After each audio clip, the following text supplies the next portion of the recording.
All right, happy Thursday, Titans. Welcome back. My name is Jennifer Wheeler. I am a project manager in the Dean of Students office, and we're back with another webinar.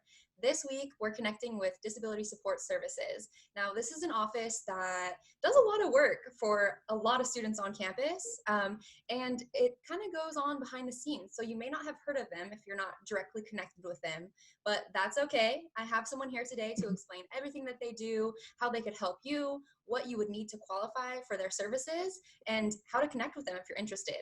So without further ado, Camilla, I'll go ahead and hand over to you. You can introduce yourself and tell us all about DSS. Great. Thanks for having me today. Hello, everyone. My name is Camila Parker.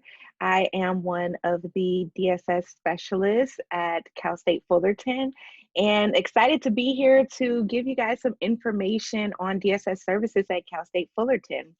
And so let's get this started.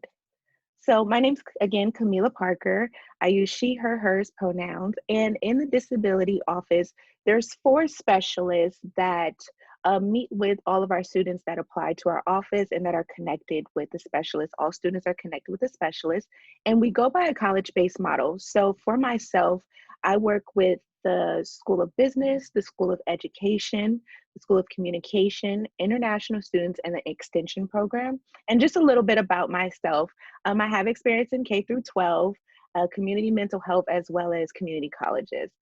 And so today for our learning objectives, we're going to bring awareness and understanding about disability services, or also known as DSS on campus, bring awareness and understanding about the students with disabilities at our campus, and discuss how to be an ally and how students can connect with our office.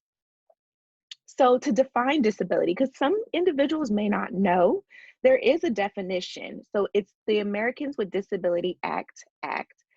ADAAA defines an individual with a disability as a person who has a physically or mental impairment that substantially limits one or more major life activities, has a record of such an impairment, and is regarded or perceived as having such an impairment. And so we like to identify that disability is actually diversity. Disability is, disability is human variation, it's universal. Every person will have an experience with disability, whether it's themselves or with someone they're connected with or that they care about. And we like to say this because if we are so blessed to live into those late 90s, hundreds, and 100 plus, individuals may eventually have a disability that is an impairment. So they may lose their hearing, or vision, or mobility. And so that's why we say at one point you may experience it yourself or with someone you care about. Also, a little bit, we'll go into a little bit later, is that there's temporary and permanent disabilities. And so you may experience a temporary disability that may occur at one point in your life as well. So it's not long-term, it's just short. 80% of people will have a disability at some point in their life.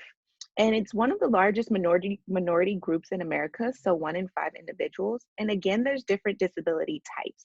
So there's visible, invisible, long-term, and short-term, or what we would call permanent or temporary. And so we like to show this graph because this is an update from the last academic school year of students that were enrolled on our campus. We have about 1,600 students, and we like to show this because it shows the different disabilities that students are connected with, or that are connected with our office. We do have the rubric at the bottom, but we really like to show this because a lot of students are surprised at the population that we serve. Typically, when you think of disability, individuals think of visible disability. So it's the ones that you can see. So it's individuals who may have a mobility impairment or who may use a cane.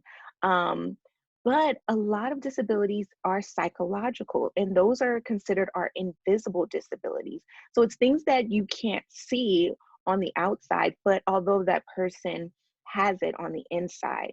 And so that's about 20%, 26% of our population. And you can see other ones here as well. Attention deficit or hyperactivity, which is ADD or ADHD, is about 15%. The autism spectrum disorder is 7%. learning disabilities 12%, visual impairment is 2%, and temporary disability is 5%. And so that would be more so our students if you happen to get an injury from an accident or a fall, and you have limited mobility or usage, that would fall under that. A lot of students don't know that temporary disability is also pregnancy. So if a woman is pregnant, she can actually connect with our office during her time of pregnancy if she's taking courses, and we can assist with accommodations at that time, or definitely providing resources to her. And then other functional limitations may qualify as visible or invisible. So that may be cancer, it may be MS, it may be lupus. There's things that, again, that may be visible or invisible, but that's considered our other functioning limitations. So about the DSS office, right? That's why we're here today. Disability Support Services ensures the civil rights of students with disabilities at Cal State Fullerton by providing accommodations and services that remove barriers for equal and meaningful access to all classrooms, course materials, structures, and activities. And so, in short, we're really on campus to change the social construct of disability. We really want to work with individual staff and students and faculty to get a better understanding of what disability is, how it may look, and how people may perceive it to be, but how it actually is. Advocate for students to have the same experience as their peers without disabilities, embrace disability as diversity, and create and promote accessible and inclusive environments. And so this here is actually our homepage. So if you visit us at fullerton.edu/DSS/, you will see our main page here. And if you're new to Cal State Fullerton, or even if you've been here and maybe you just were not sure if you should connect, or maybe you thought it'd be okay, but you know what, now I need a little help, you would go to one of the circles there that's on our webpage, and you would click and sign up with our office to get connected.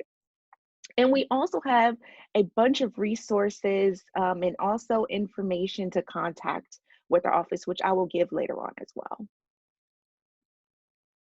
So steps, like what does it look like once you click that button to apply? So again, you'll go to our website and you'll fill out and submit an application form online. And in the application form, you will provide documentation. So a little bit about that, because that is a question that we get. Some students are hesitant to apply because they're not sure what documentation to send, what would help, or what would qualify. And so again, you would complete the online registration form. And once you click on to submit the form, you will be prompted to log in with your Cal State Fullerton username and password. So you want to go ahead and complete the online form and upload any recent documentation regarding your disability. So you may have your healthcare provider complete what's called a disability verification form, which is actually on our website underneath forms. Or you can provide other recent documentation in your application. If you're applying for services for a learning disability, please provide the most recent copy of your psychoeducational assessment. We do accept IEPs or 504 plan documentation. It can be submitted, but it may not provide enough information to qualify for services. So if you have questions regarding your documentation, please continue to fill out the application, and then you can discuss the documentation when you do your welcome meeting. And so that's actually step 4. So once you apply, you'll get assigned to one of the 4 specialists, depending on the college that you're in. And when you meet with the specialist, again, we'll talk about any barriers that you have in the academic setting. We'll review documentation, or that's where we can have the discussion of what type of documentation, what may be helpful. And then we'll discuss if accommodations are approved at this time, or if we may need a little bit more documentation. We'll let you know right there in that meeting. And then if accommodations are approved at that time, we'll let you know how to send out your course accessibility letters. And your course accessibility letters are what's given to professors to inform them that you're connected with our office and of the accommodations that you have been approved for. And so a lot of people want to know, like, what do we do? What are these accommodations that she's speaking about, right? So with DSS services, we have a few that we work with, and we like to meet with students during that welcome meeting to really find out what's their needs as an individual. Because if one person has a disability and another has the same, it may not look the same across both individuals and how they experience it. So we like to get that interactive process going. And the accommodations or the different services that we have are disability related counseling and advising, which is different from academic advising. Classroom accommodations, exam accommodations. You do receive priority registration with being connected with our office. Accessible furniture if that's needed. Adaptive technology, accessible books and course materials. Disability advocacy, we're really here to support you when you're connected with our office. Class, workshop, groups, and peer mentoring programs, which we have all in our office, and it's ever growing and always changing and adjusting to the times. And so sometimes individuals, even students, are not sure how to refer a student to DSS. So for students who, if you're in a situation with a friend or a student or a peer who discloses they have a disability, you can go ahead and just refer them. An example we have here is you mentioned you have blank. Disability Support Services, or DSS, can help provide support and accommodations so that way so that you are provided equal access here on campus. And here's their information.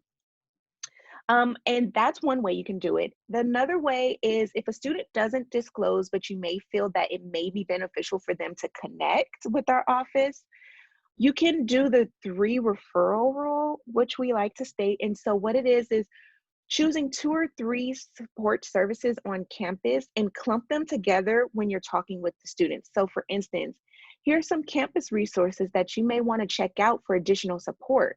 So DSS, CAPS, Dean of Students, Tuffy Basic Needs. So it doesn't feel like you're just giving them that one and making the assumption. You're giving them a list, and then they can maybe apply to them or feel encouraged to apply. Or you may even be giving them a resources that they may not even know about. So connecting with us. This is our front office, although many may not know because we've been in virtual land.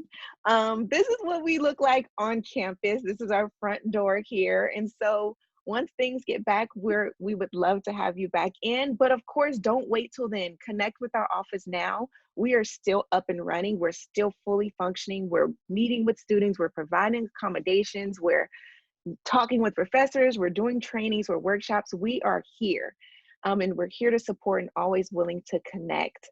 We like to encourage, I'm on your social media right now, so connect with us, follow us. We have a YouTube page as well.